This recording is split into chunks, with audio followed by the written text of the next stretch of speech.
We need a new enlightenment. We need a new enlightenment. We literally need more than education. We need a new enlightenment. The Enlightenments suddenly began, didn't it?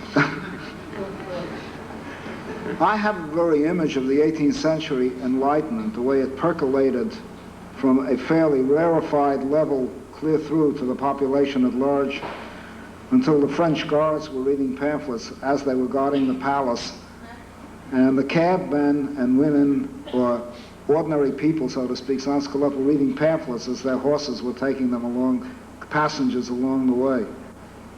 A work like The Ecology of Freedom, incidentally, is meant for those people who are prepared or willing to take the trouble to read it. I do not want to pander on the one side. I can pamphleteer very beautifully on the other side also. We do need an enlightenment.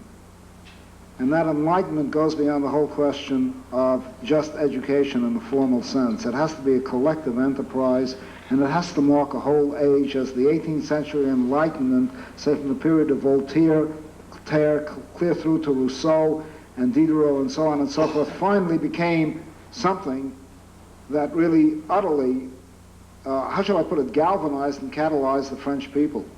Many people may not know whether it's apocryphal or not, that Marat, Jean-Paul Marat, sat and, as a matter of practice, read from the social contract to the sans culotte on public street meetings.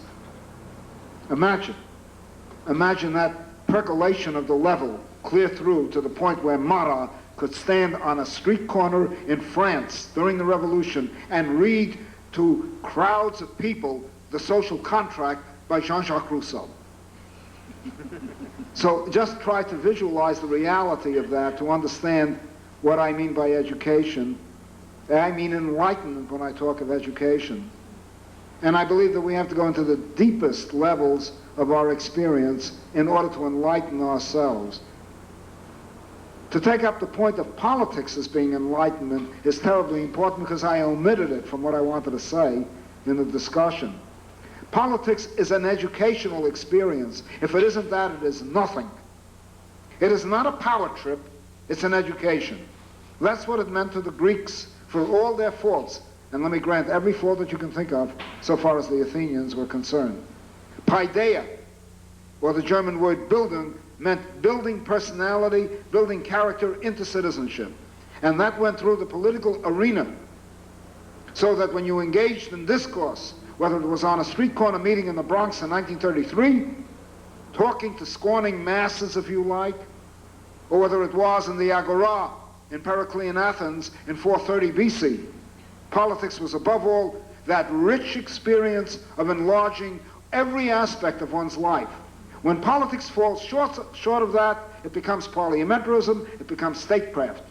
That is not the function of what I would call politics. I cannot stress too importantly that many people who today mobilized or recently mobilized, say around Jesse Jackson or whatever, and did not realize that the goal was not to mobilize people but to enlighten people, to make them not only politically aware but aware of themselves as human beings. Once that was removed from politics, it ceased to be politics. The German Greens have done that to the degree, rightly or wrongly in many other respects, that they have turned their politics into a festival. And it's a public festival. They use Parliament, and it's magnificent. They have used the Bundestag, although that may well be declining among them now, as a theater to educate the German people. So that their purpose is not so much to pass laws, in the best of cases, but to be able to address the German people through the Bundestag. And they will do the most outrageous things to electrify the Germans, and I can give you so many instances that it's unbelievable. What? I'll give you one that is absolutely hilarious, and it mixes in obscenity and an X rating. It mixes in obscenity and an X rating with damn good politics. Joschka Fischer, with whom I have a lot of disagreements, but whom I like as a character, got up in the German Bundestag in a debate, and I won't go into the issues, and turned to the president and said, "You are a big fat asshole." That gives the president the right to kick Joschka Fischer out until he recants or apologizes. So Joschka Fischer was ordered out of the Bundestag and he went out. Now remember that all the television cameras are focused on the Bundestag proceedings when he makes that statement. So all the German newspapers had the headline, Joschka Fischer of the Greens calls president of Bundestag big fat asshole. It was all over the Every paper in Germany practically was filled with that. Commentaries, denunciations. A whole education went on around the question of that one simple piece of theater. Finally, after 4 days or whatever it may be, Joschka wrote back a letter of apology so he could be readmitted. I will more or less try to summarize the letter, but as close to his own words as possible. And this is a form of education, believe it or not.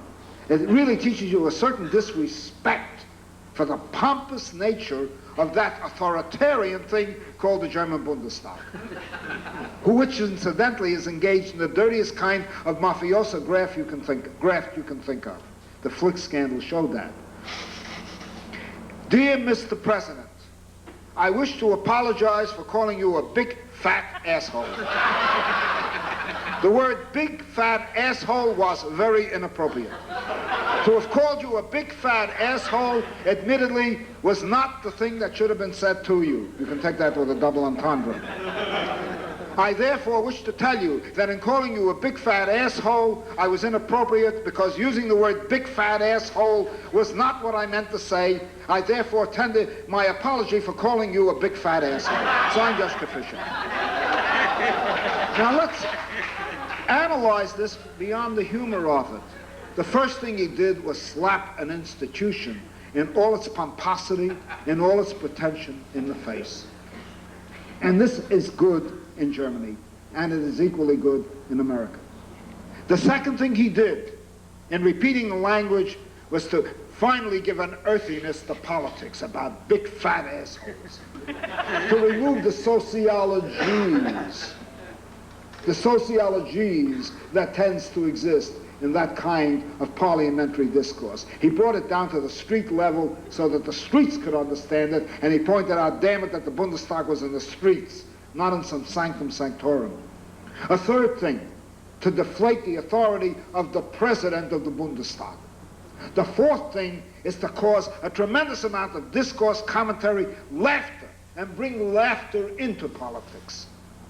And with that, the wisdom that laughter, and with that, the irony, the dialectical irony of inversion that is brought into it. That's only one example.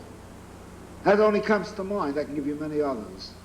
But there is an example of using the Bundestag not so much to pass laws. You know, the German Greens have only succeeded in passing one law. And I think that has to do with the importation of fur animals into Germany. Other than that, they have not, that I know of, passed any laws. I'm not up to date. But that sort of thing is marvelous. However, if you want to sit down and make a dirty deal with the SPD, Social Democratic Party, and cook up how you can have, I'll be ironical, Danny Cohn-Bendit as the Minister of Interior, that is bad news. And once the German Greens go in that direction, there will be bad news. So that's what I wanted to use as an example in a very crude way. There are many sophisticated ways in which you can use the political arena not for the purposes of exercising power, but for educating the German people, not only intellectually, but also emotionally, to look at that authority and say, you know, he is a big fat asshole. And most of them in there are big fat assholes. This is an education in Germany. Very important. Maybe talk about the difference between a movement and a party. Talk about the difference between a movement and a party. Yeah, that's important. I mean, there's so many things to talk about, really. The main thing, basically, as I said, is that the German Greens came out of a movement. They did not create a movement. They did not create an infrastructure called a party. I'll give you a striking comparison. In Spain, and I know something about Spain, I wrote a book on the Spanish anarchists, I examined how the Spanish socialists established their party in 1881. 7 of them sat around in a cafe and they said, let's start a Spanish Socialist Party. They didn't talk to anybody about this particularly, they talked among themselves. So they said, you, and you are now the Central Committee. There was a party that didn't exist that had a Central Committee. As they added each member on, they made that member a functionary until they built an infrastructure. Finally, when you finally got down to what you call the base, they had branches with secretaries, professionals. They were a little state embodied in the form of a party that was not in power at that time. That's one way. That's a party. A party's an apparatus. A party's a mirror of the state machinery, whether in power or out of power. And the Bolsheviks were very easily capable of replacing the Soviet system with the Bolshevik Party and merely using the Soviets as a dressing, a window dressing for the Bolshevik Party. They had a political bureau which would have corresponded to a cabinet. They had a central committee which would have corresponded to a House of Representatives, Senate, etc. And then they had endless bureaus that went all the way down, right down to the local level, party secretaries, party branches. It is the state.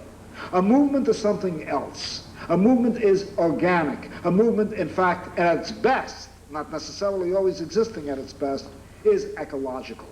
What is it? It is, first of all, structured on the community level. It is brought together the way an embryo is brought together, not the way you sculpt out a skeleton, so to speak, and then flesh it out with a membership. The membership, if you want to call it a membership, is accretive. The way an embryo, starting from a single cell, divides and grows and expands and emerges with all the organs coming out organically. It is an ecological phenomenon. That is a movement, and above all, a movement is a movement in the literal sense that it is of the people. It is of the people. It is an attempt to actually meld with the people, to bring the people into it, not to fit them into niches inside the structure of a party. The Greens emerged out of that kind of movement, citizens' initiative groups that numbered thousands and that had not been established by the Greens, peace groups that numbered thousands that had not been established by the Greens, feminist groups that numbered thousands that had not been established by the Greens. The Greens, at their best, and one does not know that they're going to continue this way, were the extension of that movement when that movement reached certain limits and had to go beyond those limits. And those limits, obviously, are how far can you take an extra-parliamentary movement without causing it to become demoralized because it doesn't succeed, without causing it to retreat because it hasn't had any advances. Thus, the movement failed to stop the missile sighting, and that could have been a damn good reason for thousands of people to fall away. The movement did not succeed in with getting people out of NATO. That would have been a damn good reason for it to retreat. It did not succeed in stopping nuclear power plants. That would have been a good reason for it to retreat.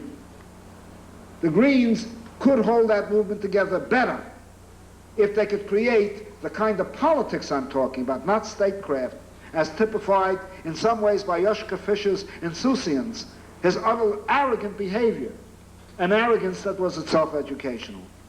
The moment the Greens become a party, and there are many people who are trying to turn it into a party, and the moment the Greens enter into alliance with the Social Democrats, and the moment they begin to enter into the government, at that particular point, they'll either have to split or they will die, in which case they will be absorbed by the Social Democrats. And there are a lot of things I could tell you that would indicate that that danger is a very real one, how the Social Democrats can absorb the Greens.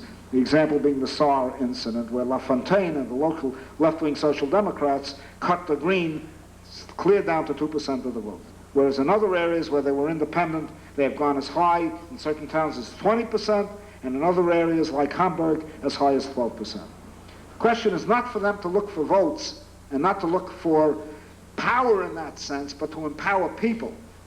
That kind of politics is Hellenic politics as distinguished from modern statecraft, which we call politics. I can't stress that significantly enough.